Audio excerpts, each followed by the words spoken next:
Hi friends, welcome to my channel పల్లె పల్లిస్తుంది. ఈ వీడియోలో మీరు చూస్తున్నది సీడ్ గ్రోన్ ద్వారా పెంచిన ప్లాంట్స్ అనమాట. ఇక్కడ కనబడుతుంది అయితే ఇది పర్సీమును సీడ్ గ్రోన్ ద్వారా పెంచిన వెరైటీ. నేను చాలా పర్సీములు తింటే ఒకే ఒక ఫ్రూట్లో సీడ్ ఉండింది, ఒక్క సీడ్ దాంతో గ్రో చేసింది. ఇవి వచ్చి యాలగిరికి వెళ్ళినప్పుడు అక్కడ టెంపుల్లో పత్తి మందారం గింజలు ఉండే తీసుకొచ్చి వేసాను అవన్నమాట. ఇవి లాంగాన్ గింజలు పెడితే ఒక 3 మొలకలు వచ్చాయి. ఇది ఒక వెరైటీ లాంగాన్ అనమాట. ఇది వచ్చి మన యాపిల్ గోవా లేదా పన్నీర్ గోవా అంటారు, రోజా అని పిలుస్తారు అనమాట. ఇది కూడా ఇంకొక రకమైన rose Apple, paneer Goa seed grown ద్వారా పెంచిందే. అలాగే కొన్ని రకాల గింజల్ని కూడా నేను కలెక్ట్ చేసి కాఫీ గింజల్ని కలెక్ట్ చేసుకొచ్చాను. వాటిని కూడా ప్లాంట్ చేస్తున్నాను. ఇంకా మొలకలు అయితే రాలేదు. మీకు కింద కనబడుతుంది కదా ఒక చిన్న మన ఫ్రూట్స్ ట్రే, దానిలో వేసాను అనమాట. అలాగే ఇక్కడ మీకు ఆస్ట్రేలియన్ గ్రేప్స్ వేసాను. ఆస్ట్రేలియన్ గ్రేప్స్ తిన్న గింజలు. దీనిలో వచ్చి ఇంకొక వెరైటీ గింజలు వేసాను, అదేంటనేది మర్చిపోయాను. సో ఇక్కడ మీరు చూస్తున్నారు కదా, ఈ ఒక వెరైటీ, ఇది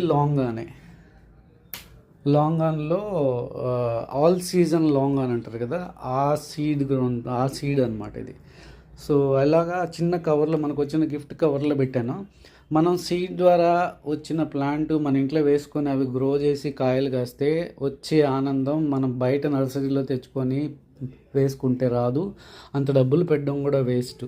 ఎందుకంటే మనం తిన్న ఫ్రూట్స్లో నుంచి వచ్చిన గింజలే బాగా స్వీట్గా ఉన్న వాటిని సెలెక్ట్ చేసుకొని, ఇవి కూడా లాంగాన్.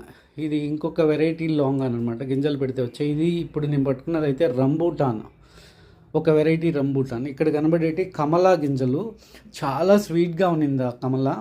ఆ వెరైటీ ఎట్లా ఉంటుంది, వ్యాక్స్ కోటెడ్ అంటారు కదా, అంత బ్యూటిఫుల్గా ఉంది. కానీ వ్యాక్స్ కోటెడ్ కాదు అది. ఇవి వచ్చి మన దానిమ్మ గింజలు, స్వీట్ వెరైటీ. ఇది ఇంకొక రకం రంబూటాను. ఇది బటర్ ఫ్రూట్, అవకాడో అంటారు కదా, అవకాడో గింజ ద్వారా పెంచిన మొక్క. చాలా పెద్దదైపోయింది, దీన్ని తీసుకెళ్ళి ప్లాంట్ చేసేయాలి. ఇక్కడ కనబడుతున్నది ఇంకొక రకమైన పింక్ కలర్ అవకాడో అనమాట. ఈడ మీకు కనబడే చిన్న చిన్న ప్లాంట్స్ వచ్చి అవి కూడా కమలా గింజల నుంచి పెంచిన మొక్కలు. ఇలా నేను సీడ్ గ్రోన్ ద్వారానే చాలా మొక్కల్ని పెంచి నేను మా ఊర్లో అయితే వేస్తాను. ఐ హోప్ మీకు ఈ వీడియో నచ్చింది అనుకుంటున్నాను. నచ్చితే ప్లీజ్ సబ్స్క్రైబ్ మై ఛానల్. అలాగే మరిన్ని గార్డెనింగ్ వీడియోస్తో మేము ముందుకు రావడానికి ప్రయత్నిస్తాను. ఇలా మనం సీడ్ గ్రోన్ ద్వారా పెంచుకున్న ప్లాంట్స్ మన గార్డెన్లో గ్రో అవుతుంటే వచ్చే ఆనందం నార్మల్గా నర్సరీలో తెచ్చుకుంటే రాదు.